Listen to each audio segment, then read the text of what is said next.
Tupan SMP Negeri 28 Semarang.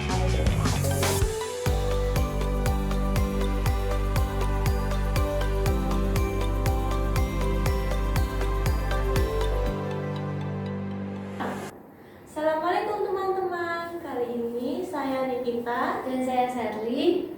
Kali ini kita akan kedatangan tamu fenomenal loh yang akan menemani kalian semua di podcast kali ini.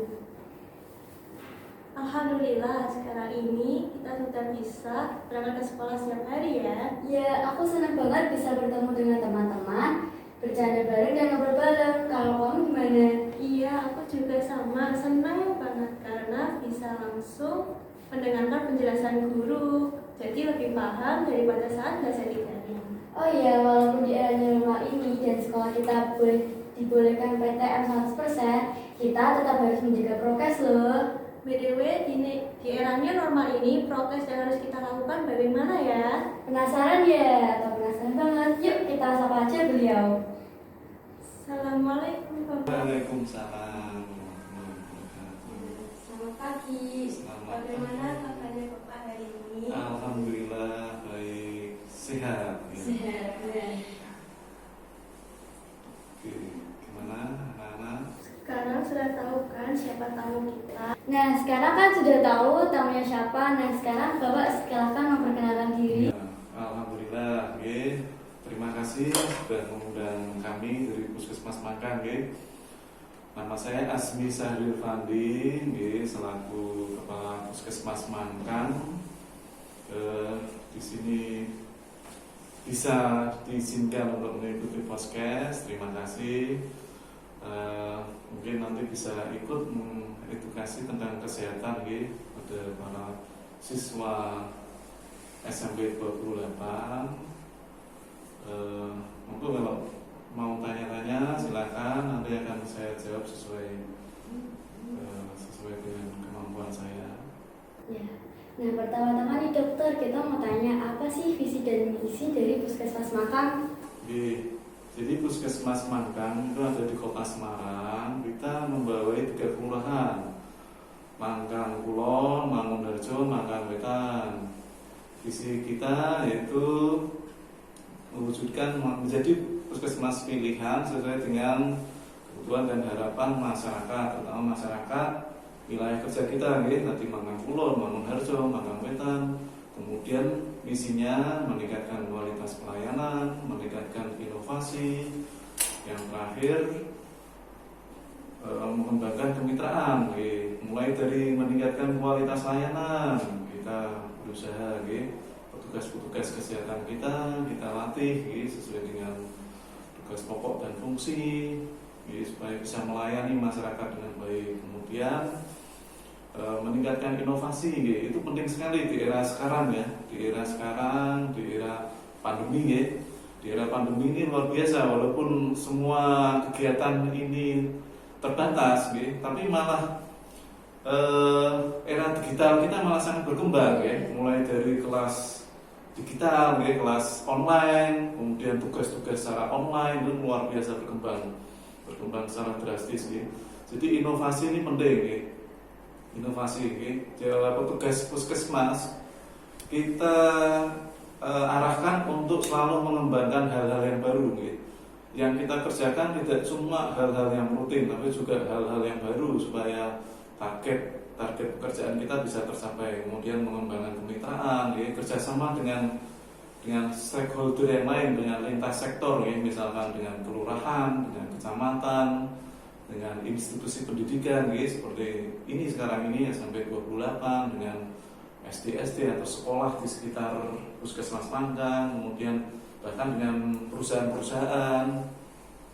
Kita tingkatkan demi apa? Demi meningkatkan kesehatan masyarakat. Sesuai dengan motto kami, Puskesmas Mangkang, mewujudkan masyarakat sehat, mewujudkan bersama masyarakat sehat. Jadi masyarakat sehat di sini itu kita wujudkan tidak cuma dari peran serta dari cuma Puskesmas Mangkang, tapi juga semua pihak turut terlibat, mulai dari individu, masyarakat.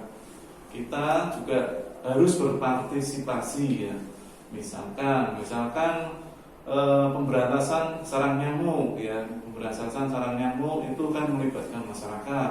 Kemudian posyandu, ya, posyandu itu sebenarnya kita cuma membina, tapi secara pelaksanaan itu kegiatannya kembali lagi ke masyarakat. Kemudian di sekolahan ada si centik ya, para siswa kita libatkan secara aktif untuk memberantas sarang nyamuk, yaitu melalui pemeriksaan jentik ya di bak-bak mandi, baik di sekolahan maupun di rumah. Yang kita harapkan itu keaktifan para siswa nanti di rumah juga ikut membantu memeriksa jentik. Jadi tidak cuma yang periksa cuma orang tua yang periksa jentik ataupun pengurus RT, tapi juga putra-putra mereka yang sekolah di Semarang. Saya harapkan peran sertanya aktif dalam memberantas ini sarang nyamuk, karena angka demam berdarah kita di Kota Semarang kebetulan ini sedang tinggi-tingginya, jadi partisipasi seluruh warga masyarakat itu sangat diperlukan. Apa saja program atau layanan Puskesmas Mangkang itu? Ya, di Puskesmas Mangkang itu banyak sekali ya, mulai dari layanan perseorangan ya, perseorangan itu kalau mau periksa kita melayani pemeriksaan umum.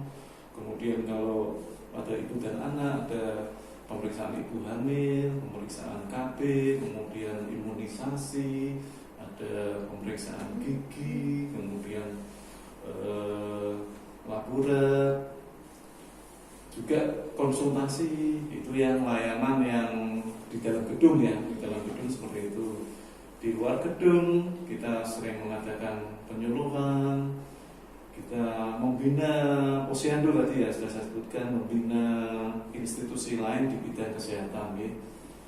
Misalkan di SMP 28 tadi ya, jentiknya. Kemudian kalau kita membina institusi lain, biasanya tidak cuma satu bidang kesehatan tertentu ya, misalkan cuma UKS atau cuma jentik, banyak hal, mulai dari kantin ya. Ini kantin belum buka ya? Belum. Ya, nanti kalau sudah dilonggarkan lagi, mungkin sudah bisa dibuka nantinya ya, supaya anak-anak kalau ingin jajan itu bisa mendapatkan jajan yang sehat. Kemudian untuk pelayanan di dalam gedung ini sekalian saya promosi nih. Jadi Puskesmas ada layanan sore hari ya. Kita buka, kalau biasanya kan Puskesmas itu cuma pagi ya. Padahal kita sampai sore, sampai jam 5. Kalau di Mangkang kita buka hampir semuanya poli ya, mulai dari pemeriksaan umum, KIA, kemudian gigi. Nah, gigi kita buka sampai sore. Kemudian laboratorium ya, itu ada semua di sore. Jadi kalau adik-adik sekalian mau periksa sore, baik gigi ataupun mau cek laboratorium, misalkan temennya ada yang panas ya, kalau pada demam berdarah itu rawan sekali pada anak-anak. Makanya kalau pada anak-anak kemudian ada panas 3 hari, kita sarankan untuk segera cek lab darah. Itu kita buka sampai sore. Nanti kalau misalkan pagi nggak ada yang nganter, sore bisa ke Puskesmas untuk cek laboratorium. Gigi kita buka selain di Puskesmas juga di Pustu. Tahu Pustu Mangunharjo enggak? Pustu. Ya, Pustu itu di ini jalan yang ke arah Kelurahan Mangunharjo yang ini yang sana ya. Yang sebelah sana itu masuk, nanti kiri jalan ada Pustu Mangunharjo. Kalau rumahnya dekat sana, kalau takut diperiksa di Puskesmas kan kadang nyebrang ya. Kalau dari sana kan nyebrang. Nah, itu bisa ke Pustu, itu lebih dekat. Kita buka layanan gigi di sana, okay?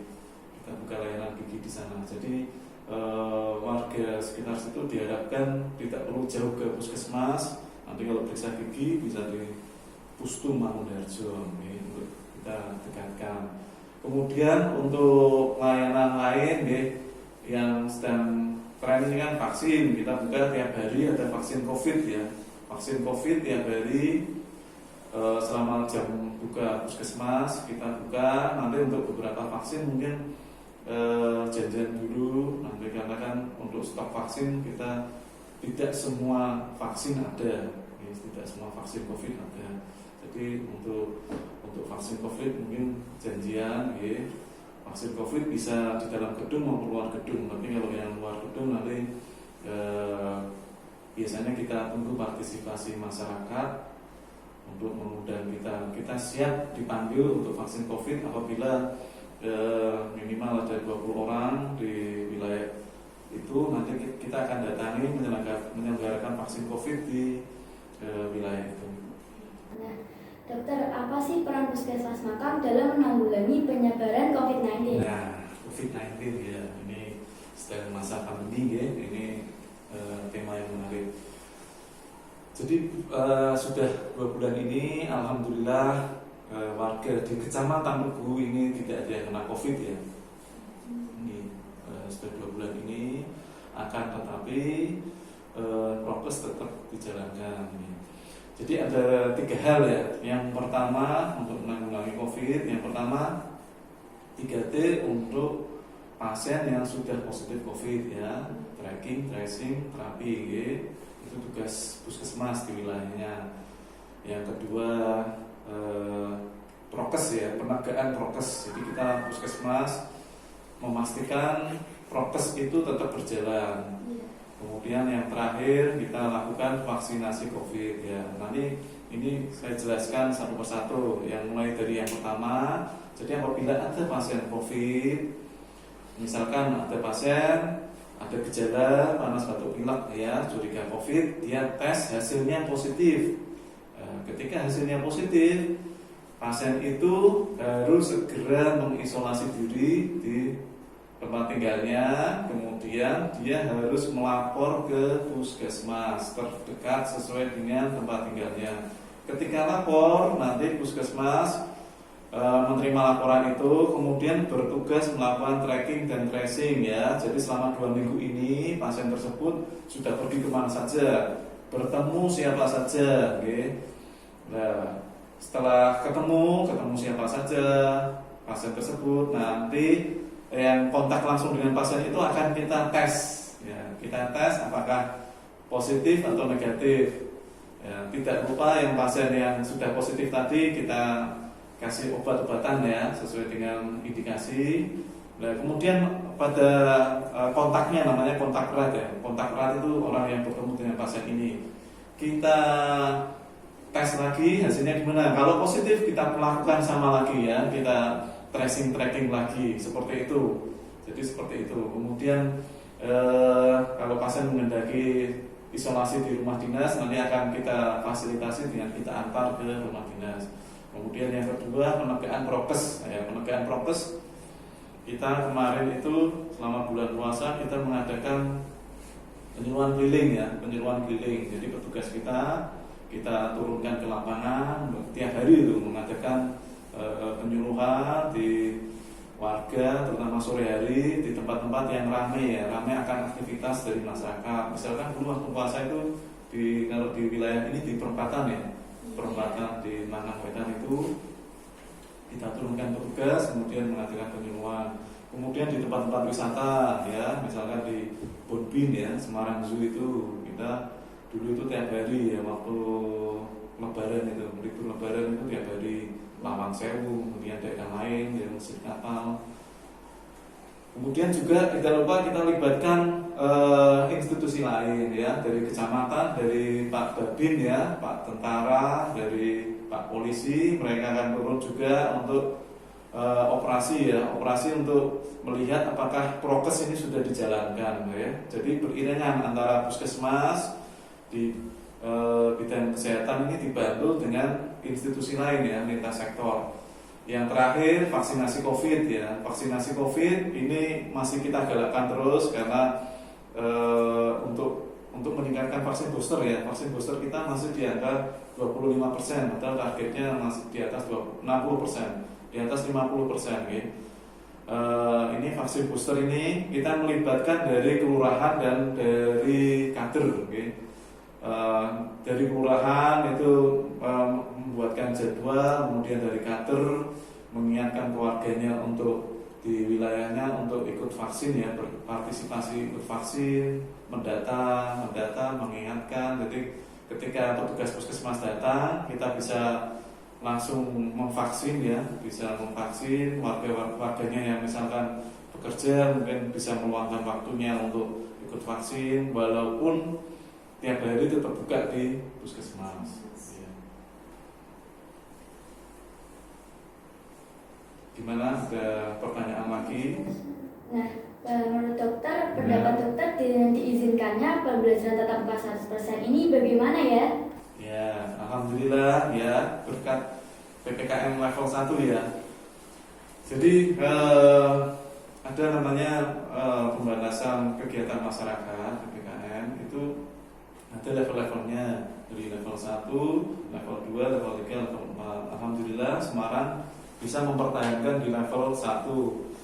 Karena bisa level 1 PTM ya, pembelajaran tatap muka bisa 100%. Nah, itu caranya gimana? Melihatnya gimana? Yang pertama dari jumlah pasien COVID di kota itu, kemudian dari rasio antara yang positif COVID dengan pemeriksaan, yang ketiga dari hasil vaksinasi.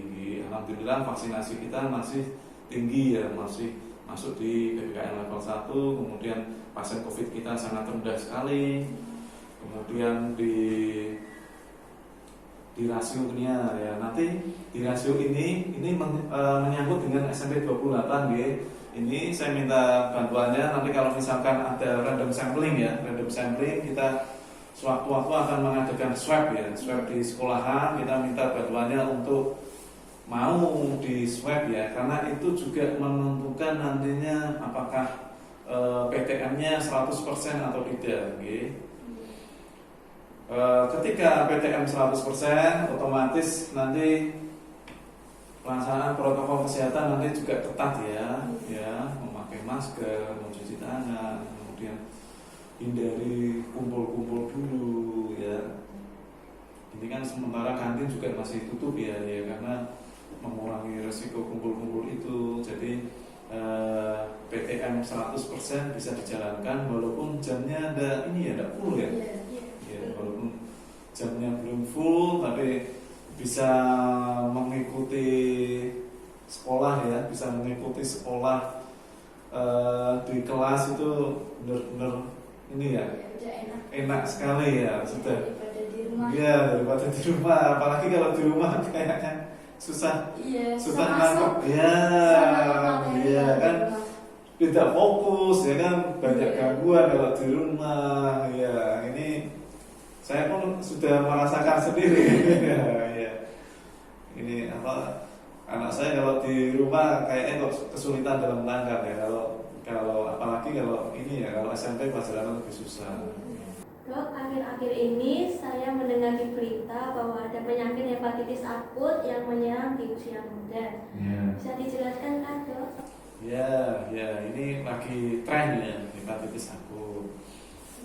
Jadi kenapa kok misterius ya? Yang pertama itu dulu ya. Kalau gejala itu sebenarnya sama. Yang pertama kenapa kok misterius? Itu karena pasien itu kan keluar gejala hepatitis ya, panas, ada keluhan di perut ya, karena kan hati manusia itu letaknya di perut sebelah kanan ya, mendekati dada sini ya. Kalau pelajaran biologi ada ya. Itu kalau ada sakit otomatis dia keluhannya di perut, sekitar perut ya, mual, kemudian perut sakit, kemudian yang gejala spesifik kuning ya, kuning karena bilirubin. Sudah diajari mengenai bilirubin belum ya? Itu kalau meningkat itu kan produk hasil dari liver. Kalau meningkat dia membuat badannya warnanya kuning ya. Kalau pada bayi baru lahir itu kadang kuning kalau dia kurang sinar matahari ini. Kalau pada dewasa, pada anak kuning kalau ada gangguan di hati atau liver. Nah, kemudian ketika muncul gejala itu kan curiga penyakit hati, mesti ya penyakit hepatitis ya, dan penyakit hati yang iri hati ya.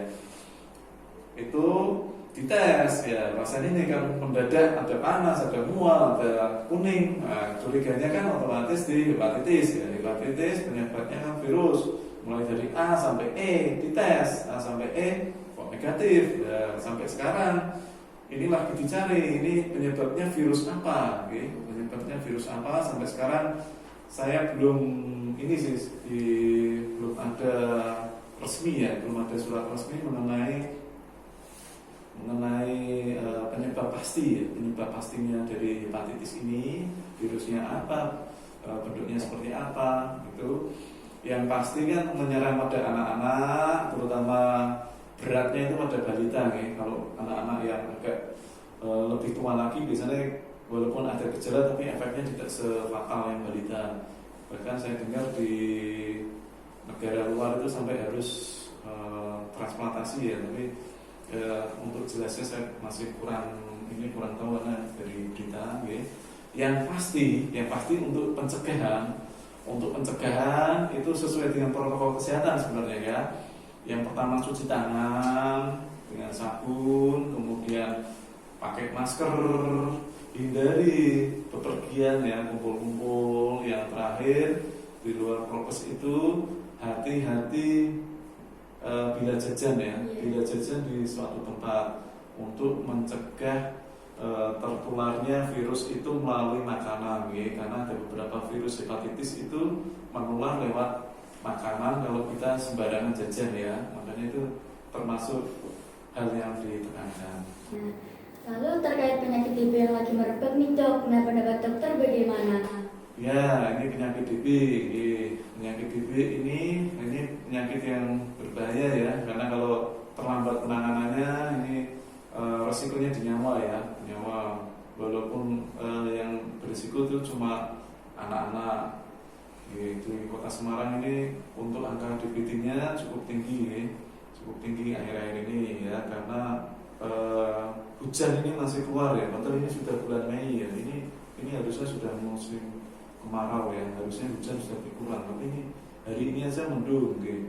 Itu menyebabkan perindukan nyamuk ya, perindukan nyamuk ini masih terus ini nyamuk terus bertelur ya, karena air ini masih ada terus gitu.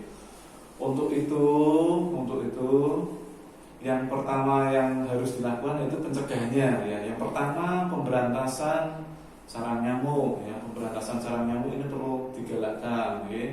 Kalau di warga kita rutin ya, di warga kita rutin setiap minggu. Kalau di wilayah Mangkang ini dari Pak Camat sudah mencanangkan setiap Jumat ada PCN ya, ada PCN di masing-masing kelurahan. Nah, kalau dari kota kemarin kan ada pencanangan si centik ya, kemarin ikut ya, ada yang ikut ya si centik ya. Jadi para siswa diharapkan keaktifannya untuk memeriksa jentik baik di sekolahan maupun di rumah ya, terutama yang di rumah ya. Di sekolah sudah ada periksa jentiknya? Sudah. Di rumah, kalau di rumah ikut ya, sudah ikut ya. Terus gimana? Kalau di rumah ini ya, terus ya. Terus yang penting lagi selain pencegahan, nanti kalau misalkan ada yang sakit panas, ini penanganannya harus segera. Jadi kalau misalkan ada keluarganya di rumah maupun di luar rumah atau keluarga jauh atau tetangganya ada yang sakit panas, anak-anak terutama, dihitung 3 kali 24 jam itu panasnya sudah berlangsung atau belum. Misalkan Senin sore, nanti Selasa sore, Rabu sore, Kamis sore.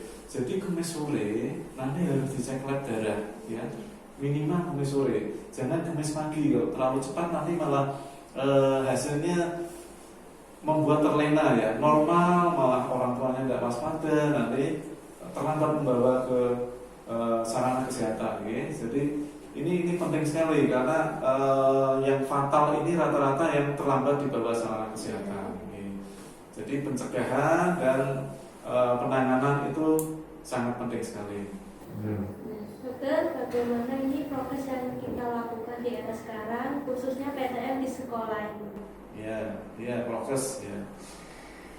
Ini ya seperti saya jelaskan tadi ya, 5M ya, menyangkut 5M ini walaupun angka COVID kita terutama di kecamatan ini sudah tidak ada itu prokes tetap ditegakkan, karena wilayah lain ya kita tidak tahu ya, wilayah lain, kabupaten lain, kota lain itu COVID masih tetap ada. Makanya untuk mencegah penyebarannya tetap kita galakkan prokes ini untuk mencegah penyebarannya gitu. Terus juga dari puskesmas nanti secara aktif nanti ya untuk random sampling di masing-masing institusi supaya yang positif COVID baik yang bergejala maupun tidak segera kita temukan, segera kita tangani supaya tidak menyebar lagi di sekitarnya ya, baik di rumah maupun di sekolahan supaya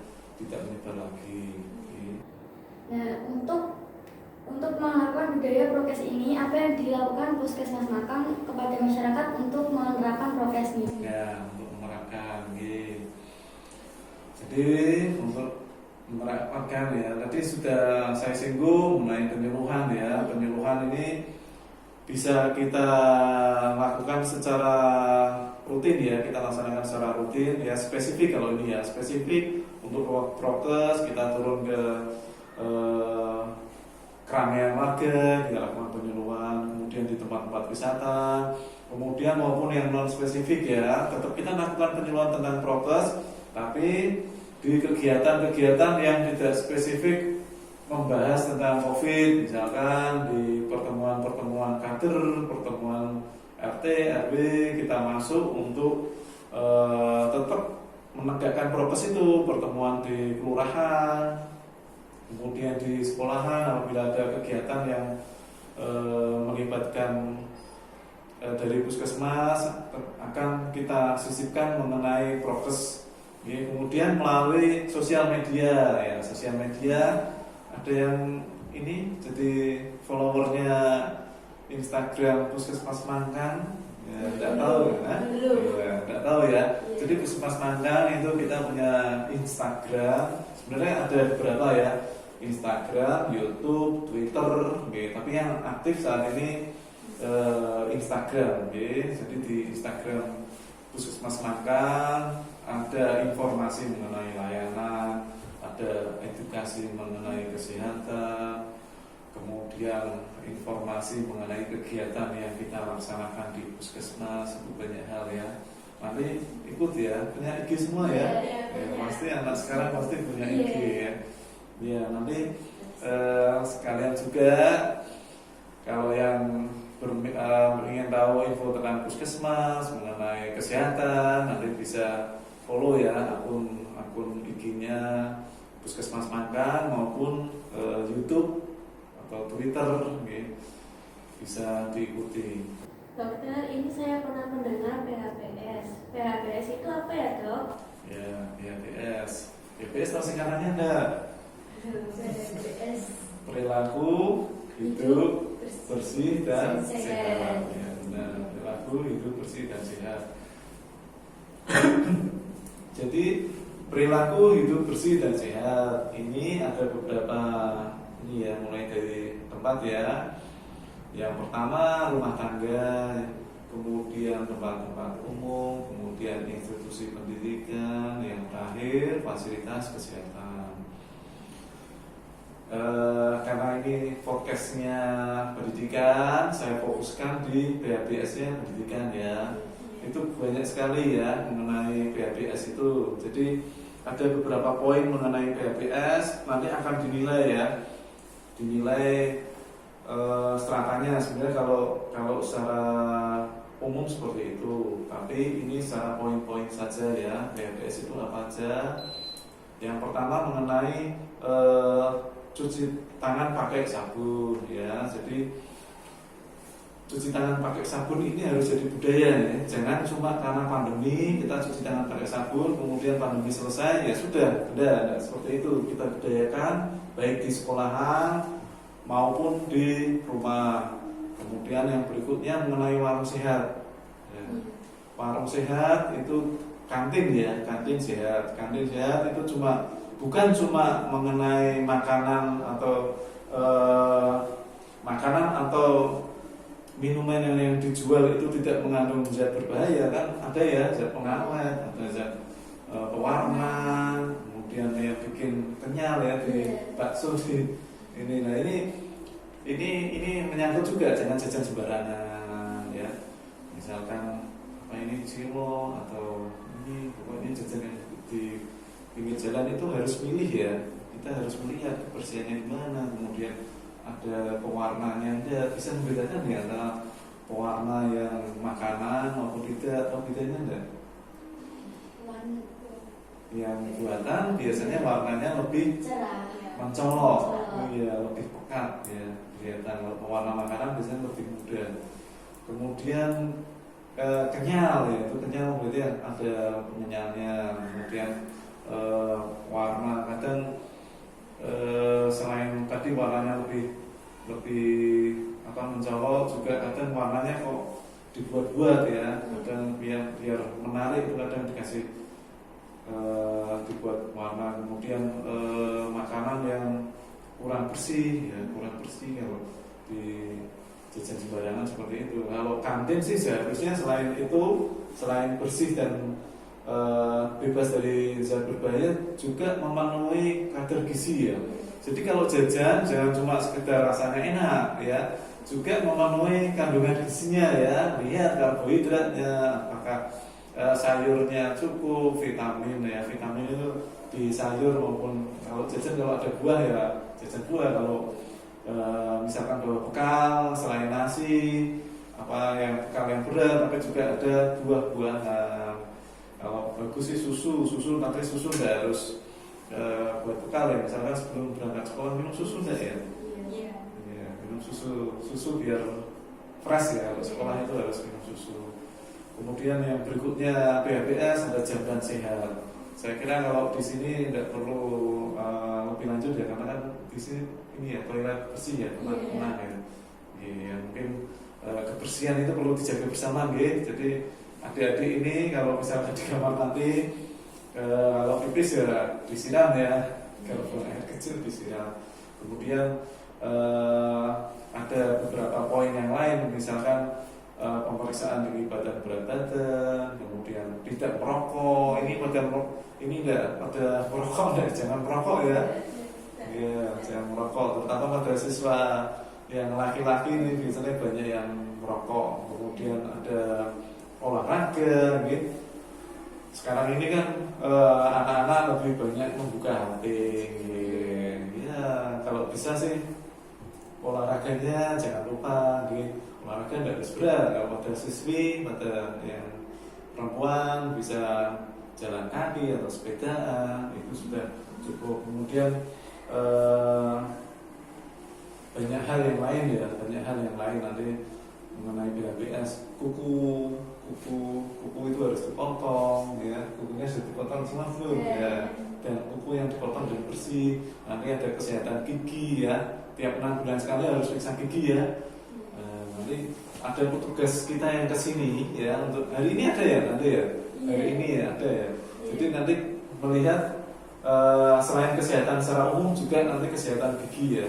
Jadi kalau adik-adik giginya ada yang sakit, ada yang bolong, harus segera diperiksakan. Jangan remehkan sakit gigi ya, karena dari gigi yang sakit itu bisa jadi, bahkan kalau infeksi masuk itu bisa jadi sakit di jantung ya.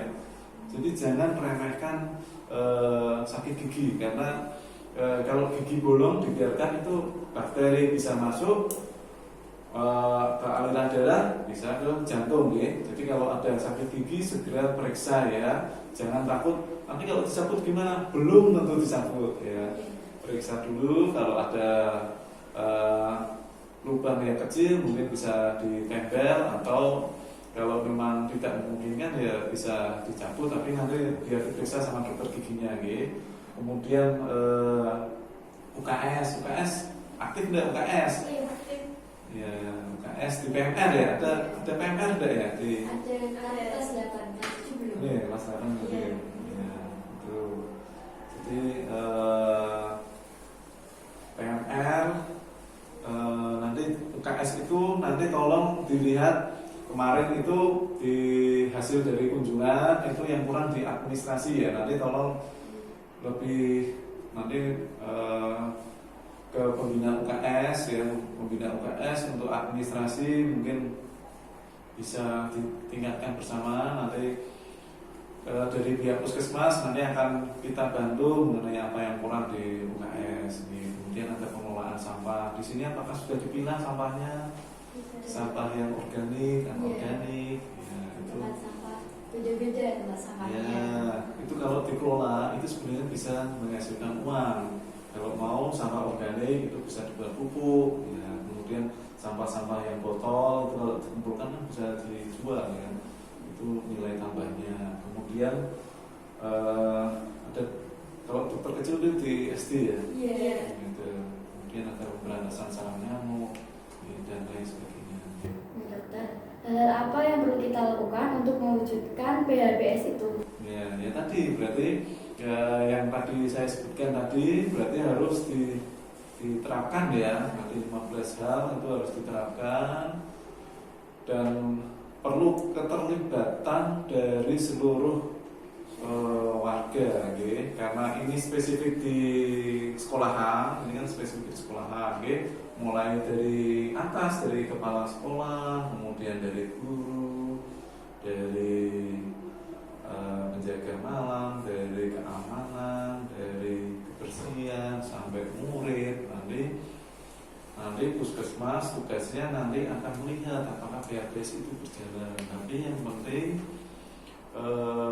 dari warga sekolah itu untuk penerapannya ya, supaya pelaksanaan PHBS itu berkelanjutan ya, tidak cuma misalkan mau diperiksa kemudian PHBS-nya baru berjalan, atau selama pandemi ini PHBS-nya baru berjalan ya terus-terusan. Kenapa institusi pendidikan ini penting? Karena mulai dari sekolah ini ya, pembiasaan ini nanti jenengan ya para adik-adik ini bisa menerapkan sampai nantinya pas kerja, sampai di rumah ya. PHBS ini bisa berjalan terus-terusan. Jadi ketika kita melihat suatu penyakit, melihat kesehatan warga, itu yang paling penting apa? Bukan pengobatannya, ya, tapi pencegahannya. Makanya kan di puskesmas ada namanya kuratif, kemudian rehabilitatif, ada ini pencegahan ya. Pencegahan dari penyakit ini yang paling penting ya. Promotif. Promotif ini kita sering lakukan penyuluhan ya. Nanti ini sudah PTM 100%, nanti kita akan segera melaksanakan penyuluhan ya. Di samping penjaringan ini, di samping screening kesehatan anak, juga nanti akan kita laksanakan penyuluhan ya. Nanti saya harapkan nanti keaktifan dari para murid ya, para siswa ini untuk mengikuti dari penyuluhan yang akan kita laksanakan. Ya. Oke, Bro, SMP Negeri 28 Semarang sebagai mitra antar instansi siap untuk melakukan program-program puskesmas Mangkang. Nah, oke, sebelum di penghujung acara, dokter bisa nih bagi tips and trik bagi para siswa-siswi SMP Negeri Semarang terkait kesehatan dan kebersihan. Ya, untuk tips ya, jadi budaya hidup bersih dan sehat itu jangan cuma dilaksanakan di sekolahan, tapi juga diterapkan ya selama di mana saja ya, mulai dari keluarga, dari lingkungan pergaulan, misalkan karena ini pandemi pakai masker, cuci tangan pakai sabun, kemudian buang sampah jangan sembarangan ya. Jadikan itu budaya, jadikan itu kebiasaan. Kenapa? Karena pencegahan penyakit itu lebih penting daripada pengobatan ya. Dari segi biaya, dari segi waktu ya, itu akan lebih bermanfaat ketika dilaksanakan sebelum terjadinya sakit ya, itu akan lebih bermanfaat. kemudian pesan secara umum ya di luar kesehatan. Sekarang ini zamannya zaman globalisasi, digitalisasi. Ini kepada para adik-adik saya ingatkan untuk meningkatkan inovasi ya, jadi sesuai dengan misi Puskesmas ya. Karena kedepannya yang kita laksanakan jangan cuma hal yang rutin yang tiap hari kita laksanakan. Jadi kan misalkan berangkat sekolah, pulang sekolah, kemudian tidur siang, kemudian belajar lagi, tidak cuma itu. Banyak kegiatan ekstra ataupun misalkan ekstra kan standar ada ya, bisa ikuti kegiatan di luar sekolahan yang memicu inovasi, kreativitas. Jadi kedepannya itu malah yang menjual ya, yang menjual nanti. Misalkan di bidang akademik sepertinya kok kurang ya, kreativitas tingkatkan ya, jangan patah semangat kalau misalkan bidang akademinya kurang, kembangkan potensi yang lain ya. Potensi tidak cuma akademik, olahraga, kesenian. Kemudian yang bagi yang akademiknya sudah bagus, tingkatkan lagi ya. Jangan lupa berdoa ya, jangan lupa berdoa, rajin sholat, rajin ibadah ya. Jangan cuma yang wajib, sunah-sunahnya juga, baca Quran ya, puasa, prihatin ya, Senin Kemis, jangan cuma yang wajib ya. Saya ingatkan lagi, jangan cuma yang wajib. Walaupun walaupun mungkin dirasa kok belum bisa ibadah yang benar ya, berusaha untuk belajar ya. Itu saja dari saya. Oke, Dr. Asmi, terima kasih atas kehadiran di podcast Depan hari ini. Semoga Bapak selalu diberikan kesehatan, kesuksesan dalam menjalankan tugas. Ya, amin ya, semoga kita semua diberikan kesehatan. Ya. Nah, selesai sudah podcast kita hari ini. Terima kasih sudah menonton. Jangan lupa like, komen positif, dan subscribe channel YouTube 20 Damai Semarang. Jangan lupa follow IG Puskesmas Makam. ya. Sudah. Ya. Sudah.